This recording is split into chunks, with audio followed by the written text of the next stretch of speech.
खुदावंद दे जिंदगी बख्श कलाम विचों ज़बूर नंबर 39। मैं क्या मैं अपनी राह की निगरानी करांगा ताकि मेरी ज़बान तो खता ना होए। जदों तक शरीर मेरे सामने में मैं अपने मूँह नूं लगाम दई रखांगा। मैं गूंगा बन के खामोश रहा ते नेकी वल्लों भी खामोशी इख्तियार की ते मेरा गम वध गया।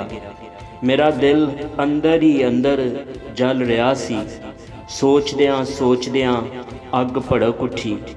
तद मैं अपनी ज़बान तो कहन लगा, ऐ खुदावंद इंज कर कि मैं अपने अंजाम तो वाकिफ हो जावां और इहदे तो भी कि मेरी उम्र दी मियाद की है। मैं जान लवां कि किहो जिहा फानी हाँ। वेख तू मेरी उम्र बालशत बरदी रखी है ते मेरी जिंदगी तेरे हजूर बेहकीकत है। यकीनन हर इंसान बेहतरीन हालत विच भी बिल्कुल बेसबात है। दर हकीकत इंसान साया दे वंगरू चलदा फिरदा है। यकीनन वो फजूल घबरांदे ने। वो जखीरा करदा है ते ये नहीं जानदा कि उन्हूं कौन लेगा। ऐ खुदावन हुण मैं किस गल लई ठहरिया होया वां। मेरी उम्मीद तेरे तो ही है। मैनू मेरियां सारियां खतावां तो रिहाई दे। अहमकां नूं मेरे ते अंगश्त नमाई ना करन दे। मैं गूंगा बनया, मैं मूँह ना खोलिया क्योंकि तू ही ये कीता है। मेरे तो अपनी बला दूर कर दे।